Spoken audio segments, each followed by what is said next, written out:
Acabou a espera e o Flamengo já sabe quem vai enfrentar na fase de grupos da Libertadores. José Boto falou sobre a possibilidade de Jorginho estar no Flamengo para a disputa do Super Mundial. Jogadores do Flamengo se apresentam às suas seleções para a data FIFA. Nesse vídeo eu quero comentar esses e mais alguns assuntos, mas antes quero convidar você que não é inscrito no canal a clicar aqui embaixo, ó, inscrever-se, ativar o sino da notificação, clicar todas e aproveitar para deixar aquele like. Bom, a gente conheceu hoje os adversários do Flamengo na fase de grupos da Libertadores. E não é um grupo difícil, não é o grupo da morte. O Flamengo tem um grupo muito tranquilo e eu acredito 100% que dá a gente passar em primeiro lugar, tá? Eu acho que o Flamengo pagar um mico de quase não se classificar como foi na Libertadores passada, onde a gente perdeu para times ridículos, o Flamengo ficou na roda. Isso não vai acontecer nessa fase de grupos, não com esse futebol que a gente está jogando, futebol incrível, dominante e muito bonito de se ver. Bom, o Rubro Negro caiu no grupo C, ao lado de LDU, do Equador, Deportivo Táchira, da Venezuela, e Central Córdoba, da Argentina. O mais querido estreia fora de casa e encerra a primeira fase no Maracanã contra o time da Venezuela. A ordem de jogos do Flamengo vai ser a seguinte: primeiro jogo contra o Deportivo Táchira, na Venezuela. Segundo jogo contra o Córdoba, no Maracanã. E o terceiro jogo lá na altitude contra a LDU. E aí, como nós sabemos, muitos times, principalmente o Flamengo, tem problema para jogar na altitude. E lá em LDU, inclusive, que está a um nível de 2.850 metros de altitude em relação ao nível do mar, é muito alto, cara.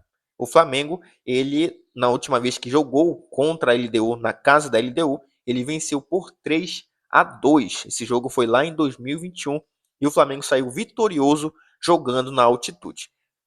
Eu acho, pelo menos na minha opinião, tá? O time mais difícil do Flamengo aí é a LDU, que nesse grupo, ao lado do Flamengo, são os dois campeões. Os outros dois times nunca foram campeões. Inclusive, Central Córdoba nunca havia disputado uma Libertadores, beleza? Essa é a primeira vez do Central Córdoba na Libertadores. Essa informação estou pegando aqui da ESPN, beleza?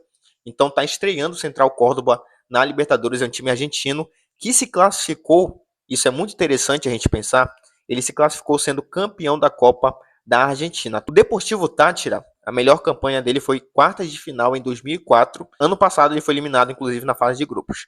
Ele se classificou sendo campeão do campeonato venezuelano. Então é um time que conquistou ali o campeonato nacional. Então não é alguém para você desdenhar. Eu acho que você não tem que desdenhar, beleza? Deixa eu reformular aqui. Você não tem que desdenhar de nenhuma equipe.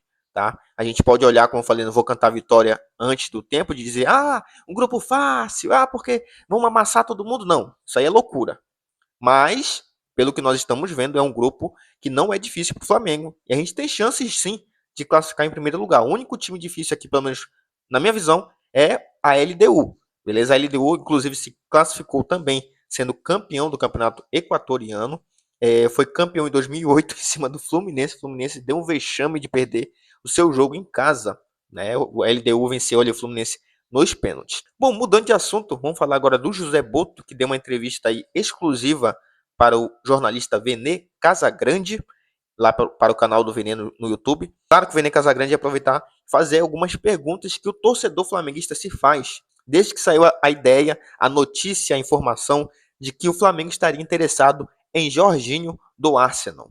E aí o Boto abre o jogo sobre essa negociação. E segundo as informações que a gente lia diariamente, o Flamengo segue em tratativas avançadas para contratar o Jorginho, volante que atualmente defende o Arsenal da Inglaterra. Pensando muito no Super Mundial de Clubes que vai acontecer no meio do ano, o Flamengo quer mais alguns reforços para ir para essa competição, não só para cumprir tabela, mas sim para competir realmente e o mais longe possível na competição. O diretor de futebol do Clube Carioca, José Boto, comentou sobre a situação e destacou que a escolha está com o jogador. Dá uma olhada no vídeo aí.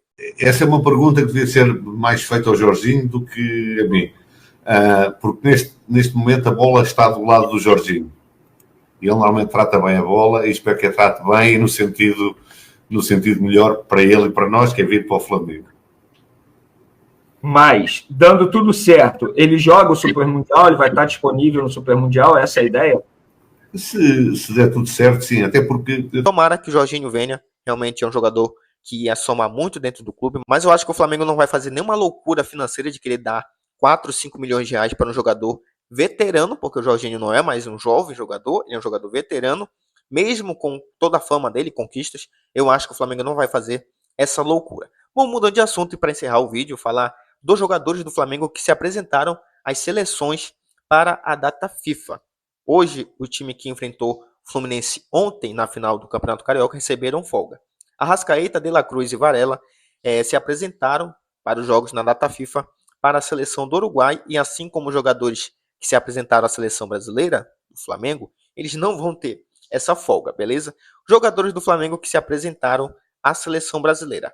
O Wesley, aí nós temos também o Alexandro, Gerson e Léo Ortiz. Danilo foi cortado e o Alexandro foi convocado para o lugar do Danilo. Inclusive, nessa apresentação, viralizou ali a questão do depoimento do Wesley, falando muito emocionado sobre a questão dele estar vestindo a camisa da seleção brasileira. Falou que pensou, inclusive, em desistir de jogar futebol naquela época do Covid-19, que parou o futebol e ele estava ali em processo de transição da base para o profissional, e naquele momento ele viu que tinha acabado tudo, mas enfim, teve uma reviravolta na vida dele, ele voltou a jogar, teve a oportunidade no Flamengo, como nós sabemos, foi um processo difícil para o Wesley, muita gente, inclusive eu, questionou o Wesley durante muitos jogos, eu acho que a maioria dos jogos dele, mas realmente não dava naquele momento para manter o Wesley como titular, ele errava muito, ele errava quase toda hora, era muito abaixo do que o Flamengo precisava naquele momento. E hoje, cara, é outro jogador. Não à toa tá aí, ó, na seleção brasileira.